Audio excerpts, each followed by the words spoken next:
రామోజీరావు గారి సంస్మరణ సభ ప్రభుత్వ ఆధ్వర్యంలో జరగటం అంటే ఆంధ్రప్రదేశ్ ప్రభుత్వం చాలా బాధ్యతగా రామోజీరావు గారి సంస్మరణ సభ జరిపింది. ఇది ఒక కొత్త సాంప్రదాయానికి తెర తీశారా అన్నట్టుగా అనిపించింది. అంటే దీని మీద రకరకాల వ్యాఖ్యానాలు చూసాం మనం. గతంలో తెలుగుదేశం పార్టీ వ్యవస్థాపకుడు నందమూరి తారక రామారావు గారు కన్నుమూసినప్పుడు కూడా ఇలా ప్రభుత్వం ఒక స్మారక సభ సంస్మరణ సభ ఏర్పాటు చేసినటువంటి సందర్భం లేదు. అలాగే తెలుగు ప్రధాని పివి నరసింహారావు గారు కన్నుమూసినప్పుడు కూడా ఇలాంటి సభ ఏర్పాటు చేసినటువంటి ఇలాంటి సభ ఏర్పాటు చేసినటువంటి విషయం ఎవరికి తెలియదు అనేది చాలామంది మాట్లాడేస్తున్నారు. అయితే ఇది ప్రారంభం అనుకుందాం. పోనీ ఒక సాంప్రదాయాన్ని నెలకొల్పారు, కొత్త సాంప్రదాయాన్ని అని పాజిటివ్గానే అప్రిషియేట్ చేద్దాం. అయితే ఈ వేదిక మీద నుంచి మాట్లాడిన వాళ్ళందరూ కూడా దాదాపుగా ఒక గొప్ప విజయాన్ని చూసి ఆ విజయాన్ని ఆయన కలగన్నారు. ఆయన కలగన్న విజయాన్ని కనులారా చూసి కన్నుమూశారు. ఇది చాలా అరుదైనటువంటి సందర్భము అని చాలా వాళ్ళు విపరీతమైనటువంటి ఒక తన్మయంతో మాట్లాడినటువంటి ధోరణి కనిపిస్తుంది. పవన్ కళ్యాణ్ కావచ్చు, చంద్రబాబు కావచ్చు, ఈ వరుసలోనే సినీ జీవులు అంటే రాజమౌళి గారు, అలాగే కీరవాణి గారు ఒక అడుగు ముందుకు వేసి గతంలో ఆయన ఒక స్టేట్మెంట్ ఇచ్చాడు. ఆ స్టేట్మెంట్ ఏమిటంటే రామోజీరావు లాగా ఒక్కరోజు జీవించినా చాలు, రామోజీరావు గారు అనాలి ఆయన పద్ధతిలో, రామోజీరావు గారిలాగా ఒక్కరోజు జీవించినా చాలు అని ఆయన గతంలో ఒక సభలో మాట్లాడారు. అది కొంచెం ట్రోల్ అయింది. ఇప్పుడు దాన్ని ఉటంకిస్తూ అలా అన్నాను ఆ రోజున, ఇప్పుడు మరణిస్తే రామోజీరావు గారిలాగా మరణించాలి అని ఒక స్టేట్మెంట్ ఇచ్చాడు ఆయన. అంటే ఏమిటి? ఆయనకు ఒక డ్రీమ్ ఉంది, ఆయన ఒక కలగన్నారు. ఆ కళ జగన్ముక్త ఆంధ్రప్రదేశ్. ఈ నినాదం 2-3 సందర్భాల్లో పవన్ కళ్యాణ్ అలాగే ఇంకా కొంతమంది తెలుగుదేశం నాయకులు మాట్లాడారు. జగన్ముక్త ఆంధ్రప్రదేశ్ అని. ఆంధ్రప్రదేశ్ నుంచి జగన్ని బయటకు పంపించటం అనేది నా ప్రోగ్రాం అని ఆయన ప్రకటించాడు పవన్ కళ్యాణ్. దాదాపుగా అలాంటి ప్రకటన, అలాంటి డ్రీమ్ రామోజీరావు గారికి ఉండేది, అలాంటి కళ ఆయనకు అన్నారు.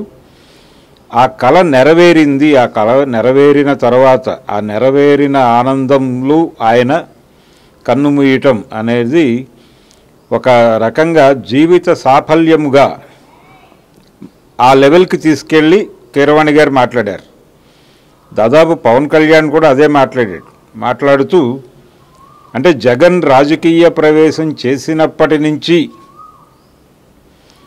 ఇతను ప్రమాదకరమని ముందే తెలిసినటువంటి రామోజీరావు గారు జగన్ముక్త ఆంధ్రప్రదేశ్ గురించి కలగన్నట్టుగా ఒక అభిప్రాయ ప్రకటన చేశాడు. అంటే దశాబ్దం కళ ఇది, 5 ఏళ్ళు కాదు. అంటే జగన్మోహన్ రెడ్డి గారు పరిపాలించింది 5 సంవత్సరాలు. ఆ 5 సంవత్సరాల్లో ఏదైనా ఆయన ఇబ్బంది పడి ఉండొచ్చు. కానీ పవన్ కళ్యాణ్ గారు దశాబ్దన్నర కళ ఇలా మాట్లాడాడు. ఇదేమిటి ఇలా మాట్లాడుతున్నాడు ఆయన అని అనుకున్నారు. కానీ నిజానికి ఆయన ఉద్దేశం ఏమై ఉండొచ్చు? ఆ దశాబ్దము అన్నప్పుడు మార్గదర్శి మీద ఉండవల్లి అరుణ్ కుమార్ మొదలుపెట్టినటువంటి యుద్ధం రోజు నుంచి కౌంట్ చేసి వైఎస్ రాజశేఖర రెడ్డి గారి పాలనని, జగన్మోహన్ రెడ్డి గారి పాలనని రెండింటినీ మిక్స్ చేసి ఆయన మాట్లాడినట్టుగా మనకు అర్థమవుతుంది. అందుకనే ఆయన 5 ఏళ్ల పాలన, గడిచిన 5 ఏళ్ల పాలన అనే మాట అనలేదు. దశాబ్దము అనే మాట వాడాడు. దశాబ్దన్నర అనుంటే ఇంకొంచెం యాప్ట్గా ఉండుండేది. కావున ఈ మొత్తం వ్యవహారం ఆ సభలో మాట్లాడిన వాళ్ళందరూ రామోజీరావు గారి గొప్పతనం గురించి మాట్లాడుతూ ఆయన ఏది చేపట్టినా విజయ తీరాలకు చేర్చారు, ఆయన అకుంఠిత దీక్షాపరుడు, ఆయన దేన్ని లూజ్గా వదిలేసేవారు కాదు, ఈనాడు లాంటి సంస్థ అంటే ఒక పత్రిక నిర్వహించటము ఇవన్నీ మామూలు విజయాలు కాదు అని మాట్లాడారు. కానీ రామోజీరావు గారి జీవితంలో కూడా కొన్ని చేదు అనుభవాలు ఉన్నాయి. ఆ చేదు అనుభవాలు ఏమిటంటే ఆయన సోమా అనే పేరుతో ఒక కూల్ డ్రింక్ ప్రవేశపెట్టారు. అది ఫెయిల్యూర్ వెంచర్, అది ఫెయిల్ అయింది. అంటే పార్లే వాళ్ళకి పోటీగా అప్పటికి ఇంకా కోకోకోలా ఇవి దేశంలో ప్రవేశించక ముందే పార్లే సంస్థ చేతుల్లో థమ్సప్ ఇవన్నీ ఉన్న రోజుల్లో ఈయన సోమా అనేటువంటి కూల్ డ్రింక్ని ఇంట్రడ్యూస్ చేసి అది ఫెయిల్ అయింది. పోచ్ ప్యాక్స్లో రావడం కూడా రామోజీరావు గారే మొదలుపెట్టారు. నిజానికి ఇన్నోవేటివ్ వ్యవహారమే. రైల్వేలో అంటే అప్పటికే ఆయనకు ఉన్నటువంటి రిలేషన్స్తో రైల్వేలో ఈ కూల్ డ్రింక్ అమ్ముడయ్యేలాగా చూశాడు ఆయన. అయినప్పటికీ ఏ కారణం చేతో అది సక్సెస్ కాలా. కానీ టేస్ట్ బాగుండేది, నేను తాగాను. కానీ ఏ కారణం చేతో అది నడవలేదు. అలాగే న్యూస్ టైమ్ అనేటువంటి ఒక పత్రిక ప్రారంభించారు ఆయన, ఇంగ్లీష్ డైలీ, అది కూడా సక్సెస్ కాదు. అలాగే ఆయన ప్రారంభించినటువంటి ఇటీవల కాలంలో ఆయన ప్రారంభించినటువంటి బాలభారతం, అలాగే తెలుగు వెలుగు, ఈ పత్రికలు కూడా చాలా బీభత్సమైనటువంటి స్థాయిలో ప్రారంభించారు. కానీ చాలా పెద్ద లక్ష్యం ప్రకటించారు. అయినప్పటికీ మెకానికల్గా నడిచాయి ఆ రెండు పత్రికలు. ఆ మెకానికల్గా నడవటం వలన అవి ఆడియన్స్ని కనెక్ట్ చేసుకోలేకపోయాయి. ఆడియన్స్ అంటే పాఠకుల్ని పట్టుకోలేకపోయాయి అనేది వాస్తవం. ఫైనల్గా రెండు పత్రికల్ని కోవిడ్ పేరు చెప్పి క్లోజ్ చేశారు ఆయన. ఇవి మాత్రమే కాదు, ఇంకా చాలా వ్యాపారాల్లోకి ఆయన ప్రవేశించి అక్కడ విజయం దొరకదు అనే విషయం అర్థమై వెనక్కి వచ్చినటువంటి సందర్భాలు ఉన్నాయి. అందులో మయూరి ఫిల్మ్స్ కూడా ఒకటి. మయూరి ఫిల్మ్ డిస్ట్రిబ్యూటింగ్ కంపెనీ అని ప్రారంభించిన తర్వాత ఆయన సినిమా పంపిణీ రంగంలోకి ప్రవేశించారు. ఆయన ప్రవేశించిన సమయానికే ప్రాంతాల వారీ కొనుగోలు కార్యక్రమం మొదలైంది. ఆ తర్వాత పూర్తిగా బయ్యర్ వ్యవస్థ వచ్చేసింది. ఈ రాష్ట్ర వ్యాప్త పంపిణీ వ్యవస్థలు మూతపడుతున్నటువంటి దశలో ప్రారంభించారు ఆయన. అంటే తన ప్రొడక్షన్ హౌసు, తన స్టూడియో, దీనికి ఒక వెన్నుదన్నుగా ఒక పంపిణీ వ్యవస్థ, థియేటర్ వ్యవస్థ కూడా ఉంటే బాగుంటుంది అనే ఉద్దేశంతో ప్రారంభించారు. కానీ అది అలా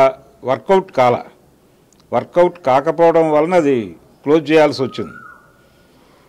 ఇలాంటి కొన్ని పరాజయాలు ఉన్నాయి. అలాగే ఉషా కిరణ్ మూవీస్ కూడా ప్రారంభంలో సక్సెస్ఫుల్ సినిమాలు చాలా చేశారు వాళ్ళు. అట్లూరి రామారావు గారి పర్యవేక్షణలో ప్రతిఘటన లాంటి విజయం ఉంది. అలాగే శ్రీవారి ప్రేమలేఖ అనేది వారి బ్యానర్లో మొదటి సినిమా, చాలా పెద్ద విజయం సాధించిన సినిమా. తర్వాత సుందరి సుబ్బారావు, ఇవన్నీ సక్సెస్ఫుల్ సినిమాలే.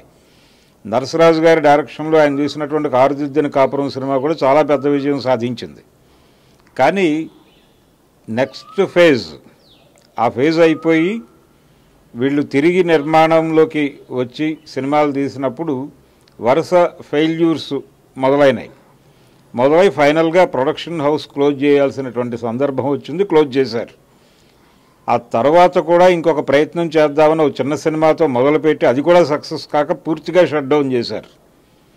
సో రామోజీరావు గారి జీవితంలో సక్సెస్లు ఎలా ఉన్నాయో ఫెయిల్యూర్స్ కూడా అలాగే ఉన్నాయి. అలాగే ఆయన ప్రభుత్వాలను ఏ కోరిక కోరలేదు అని చెప్పారు చంద్రబాబు గారు. కోరాల్సిన అవసరం ఏంటి? ఆయన డిజైనింగ్లో ఆంధ్ర, పర్టికులర్గా తెలుగు రాజకీయం నడిచిన సందర్భం మనకు తెలుసు. ఆయన రాజకీయ పార్టీలకు ఉన్నట్టుగానే ఆయనకి వ్యూహం ఉంది, ఆయనకి కూడా ఒక ఐక్య సంఘటన ఉంది. ఆ ఐక్య సంఘటనలో బయట శత్రు పార్టీలు కూడా అక్కడ ఐక్య సంఘటనలో కలిసి ఉంటాయి, చట్టాపట్టాలు వేసుకుని ఉంటారు అక్కడ. ఇవన్నీ చూసినటువంటి సందర్భం ఉంది మనకి.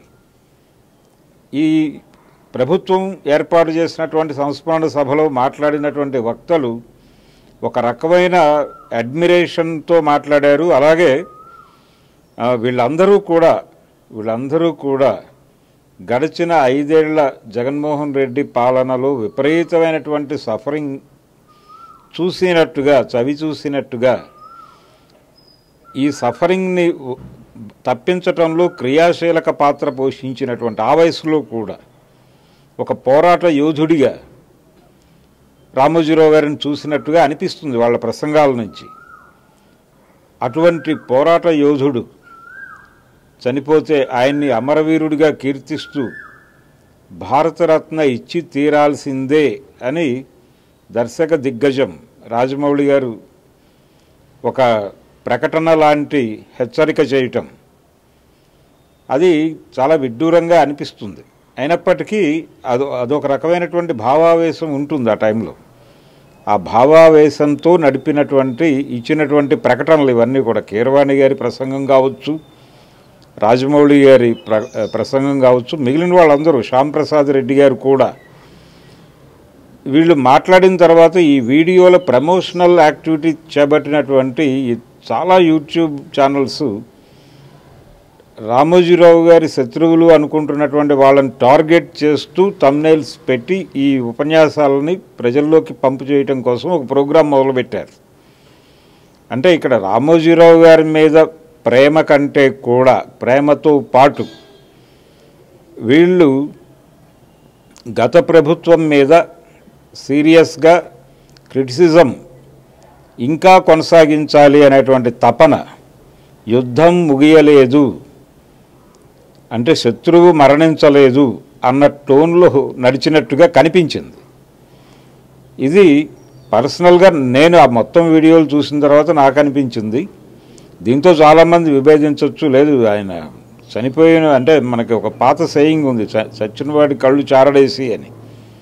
అలా అనుకుంటే పర్వాలేదు, కానీ ఇలా ఒక వ్యక్తిని ఆ లెవెల్లో అంటే ఆయన శక్తియుక్తులు, ఆయన పేపర్ నిర్వహణలో చూపించినటువంటి మెలకువలు, అలాగే సినిమా నిర్మాణానికి సంబంధించి ఆయన చేసినటువంటి కృషి, ఆయన మయూరి లాంటి సినిమాలు, ప్రతిఘటన లాంటి సినిమాలు డిజైన్ చేసిన పద్ధతి, వాటి గురించి మాట్లాడితే బాగుండేది. అది చాలా తక్కువ మాట్లాడారు. అది తక్కువ మాట్లాడి ఆయన్ని ఒక పోరాట యోధుడిగా, అంటే ఒక లోకకంటక రాజ్యం నడిచింది, దాన్ని పక్కకి నెట్టడంలో క్రియాశీలక పాత్ర పోషించడమే కాదు, ఒక పోరాట యోధుడిగా వ్యాన్గార్డ్గా నిలబడ్డాడు రామోజీరావు గారు అన్న టోన్లో మాట్లాడటం అనేది ఆ అడ్మిరేషన్, అంటే వాళ్ళల్లో ఉన్నటువంటి ఆనందం అది కనిపించింది ఆ ఉపన్యాసాల్లో. ఇది ప్రమాదం. ఈ ప్రమాదకరమైనటువంటి ధోరణిలో నడిచిన సమావేశంలో మాట్లాడిన వాళ్ళందరూ దాదాపు ఒకే టోన్లో, ఒకే సబ్జెక్టు, ఒకే టోన్లో మాట్లాడటం కూడా, అంటే వీళ్ళందరిలోనూ ఎంత వ్యతిరేకత మేట వేసుకుపోయింది గత ప్రభుత్వం మీద. ఈ ప్రభుత్వం రావాలి అని ఎంతగా వీళ్ళందరూ కలలు కన్నారు, అంటే ఎంత కన్సాలిడేషన్ జరిగింది అనేది ఈ రామోజీరావు గారి సంస్మరణ సభ చూస్తే మనకి చాలా స్పష్టంగా అర్థమవుతుంది.